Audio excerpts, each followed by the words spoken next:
Kieran and welcome back to my channel and welcome to our annual gals trip. Sophie and I are here in Malta for the next week and I could not be more excited. We arrived at around 10 AM, which was too early for us to check in, but they did give us access to the pool, so we've been chilling all day, relaxing, reading our books, and now here we are, we've checked in. Our room is absolutely beautiful, blessed with a balcony even though there are building works outside, and honestly could not be happier. I feel like I'm absolutely thriving after a couple of really busy weeks at work. But we have honestly no plans for this trip. We are gonna form a little mini book club and read The Housemaid by Frieda McFadden together, which I think will be really fun. I've heard really good things about her books, and I've heard she's basically like the Colleen Hoover of thrillers, which if you know me, you know I love me a bit of her.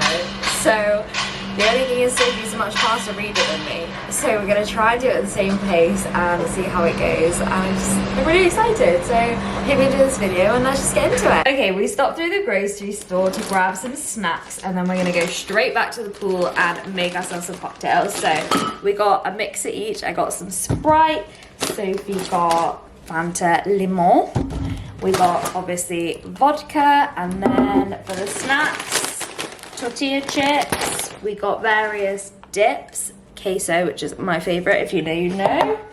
We got some gluten-free crackers to have with hummus, and Sophie got some wine, because she is a wine gal. She's a mature gal, a mature married woman, and more chips.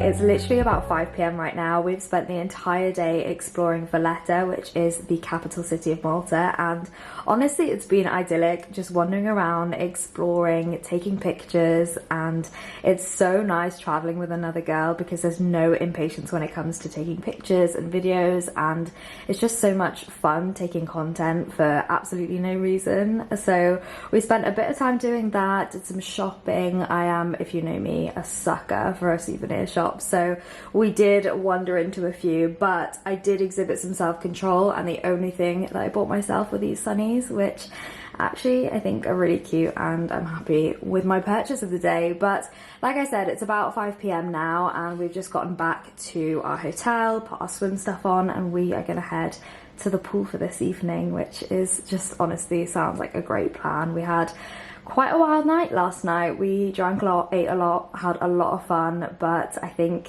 we're in for a bit more of a chill night today. I think we're both agreeing with that consensus. So I'm gonna grab my book and head up to the pool. Speaking of, I'm about like 2 chapters in and already loving this book. It's captured me from literally like the first line. So I'm excited to discuss a little bit more about the book with Sophie once we get a bit further in. It's really nice having like a little mini book club with each other. So that is the update for now, and honestly, if you couldn't tell, I feel like I'm absolutely thriving. I really needed a holiday. I just feel really happy. It's incredible what a little bit of sun can do for you, honestly. On Wednesday, we woke up fairly early to go for a run. I recently started Couch to 5K and I'm currently on week 2. I technically did my first run of week 2 last week, but then work just got really busy and I didn't particularly have the energy to do the remaining 2 runs. So I'm finishing those off while I'm in Malta, and honestly, running with this view was a dream. It made my run feel so easy, and the nice thing is that Sophie is also doing Couch to 5K day. So we went together and then grabbed a coffee afterwards, spent a couple of hours by the sea chatting, which was honestly so lovely. And then we spent the rest of our day at the pool reading, and I am obsessed with this book. We also tried a Maltese spritz, which was honestly incredible. And then by about 6 p.m, it was time to start getting ready for the night, as we were very randomly heading out to meet a bunch of Sophie's family to have dinner with them. To be honest, this was probably one of my favourite days of the trip. It was so chill and we just had the best time. Okay, happy Thursday. We've honestly spent the entire day at the pool reading our books. I am extremely intrigued by this book. I'm about 52% of the way through and I would love to spend the rest of the evening just finishing it, and I think Sophie feels the same. But we're actually heading to go to the beach in very comfy attire for a little pizza picnic, which will be so lovely, and hopefully we will catch the sunset. So that's our plan for now, and I'll probably just catch up with you tomorrow.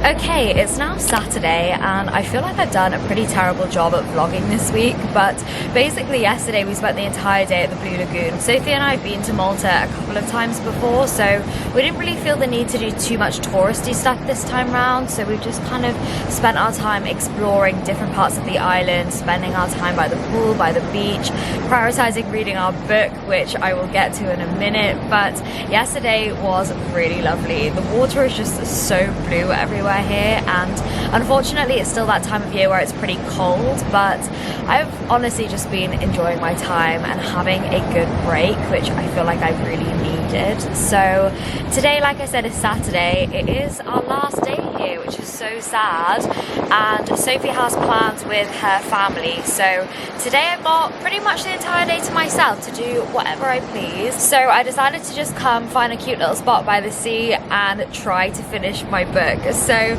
Sophie actually finished it yesterday while we were at the Blue Lagoon. Like I mentioned, she's a much faster reader than I am, and she's been going on about how good the ending is, so I really need to get there. I'm at about 80% and I am really enjoying this book. I already know that I'm going to want to read the sequel, so I'm excited to just have a cute little self-care alone moment to myself and see where the rest of the day takes me. I honestly have no other plans other than that, and I love that kind of day.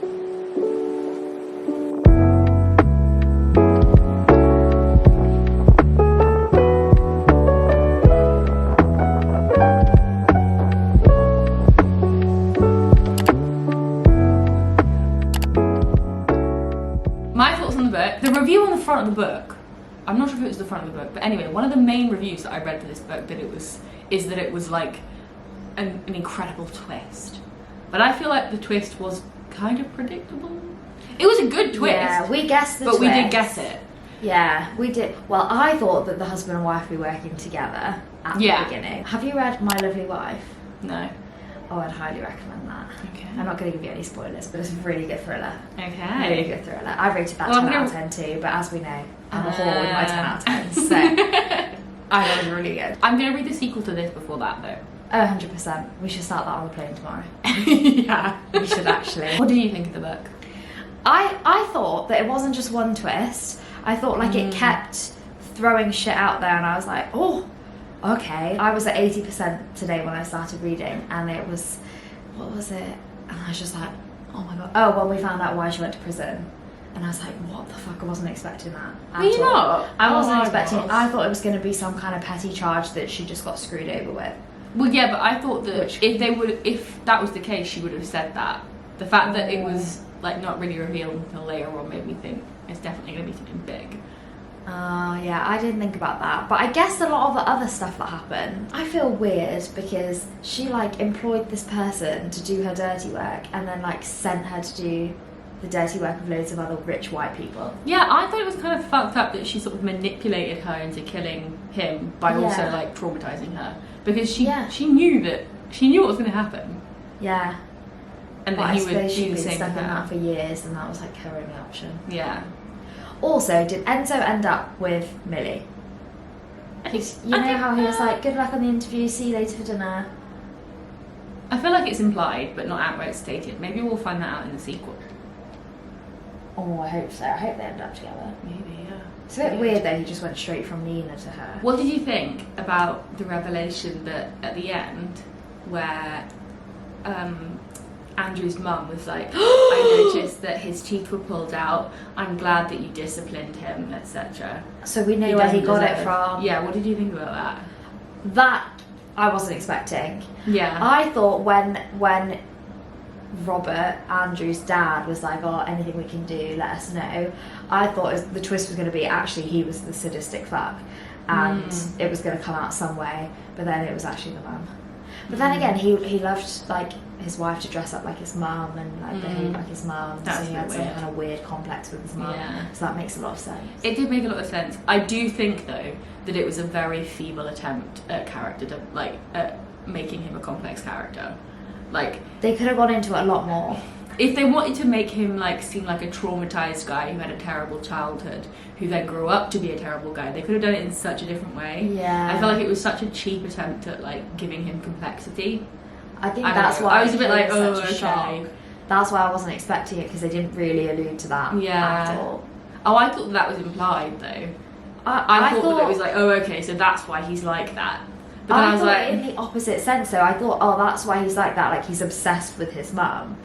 And so he, you know, like I even said to you when I was reading it, like, why does he like them to be dressed like his mum and stuff? Yeah. But I didn't think it was because she was also torturing him. Yeah. I felt like they should have gone into it more, because like, I don't know. It was like it was a bit too much of a gloss over. If you're gonna villainize like him right at the end when he's dead, like well, he was already villainized. Yeah, but I don't know, it was only like one sentence. I was like, you could have so random. Like, do you wanna, like, we've read the whole book, do you wanna give any more explanation, or yeah, like I just skip over the next it, or book maybe. Yeah, maybe. Well, I don't think the next book's gonna have anything to do with them. It's probably gonna be about her next job. Yeah, new job. She's low-key like an assassin now.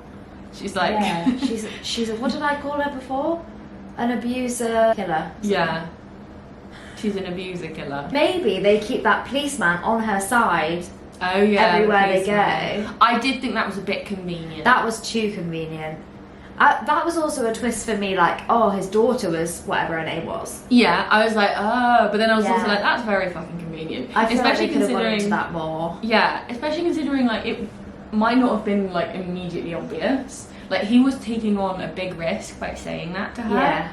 And because he didn't know if she was involved in it, if she, like, as you say, was teamed up with Andrew at any point. Like, I felt like he should have gone into it more. Yeah. Something must have happened enough for the policeman to be like, you're fine. Yeah. I mean, the only suspicious thing was that he had teeth pulled out. But then... And his black penis. Yeah. But then, yeah, suspicious bruises over his genitals. Yeah, but that doesn't immediately signify that he's been an abuser and that she's locked him up to punish him for being abusive. Oh, 100% like, not. I feel like he made quite a big leap there. Yeah, he did make a huge leap. But then I suppose the lock on the outside and the fact that he actually died of dehydration. I don't understand why he didn't destroy the cameras, because he knew where they were. Because he didn't know that she was going to leave him in there to die. No. Like, if I got locked in there, I mean, I'm not Andrew, but also, the first thing I would have done would be to destroy those cameras. Also, there's a whole stream of video evidence of what actually happened. Yeah. I think they glossed over that shit. Yeah. Like, she had his phone unlocked. Like, surely that has... everything. Yeah. They could have proved everything that he did to them, and then, but then the thing is that she shouldn't have left him in there to die. She should have left him in there, rang the police, showed them, and then he could have been in prison for the whole life. Yeah. Yeah, and made backups in case the police were on his side because he's rich and he can pay everyone off. Exactly. Blah, blah, blah. Yeah.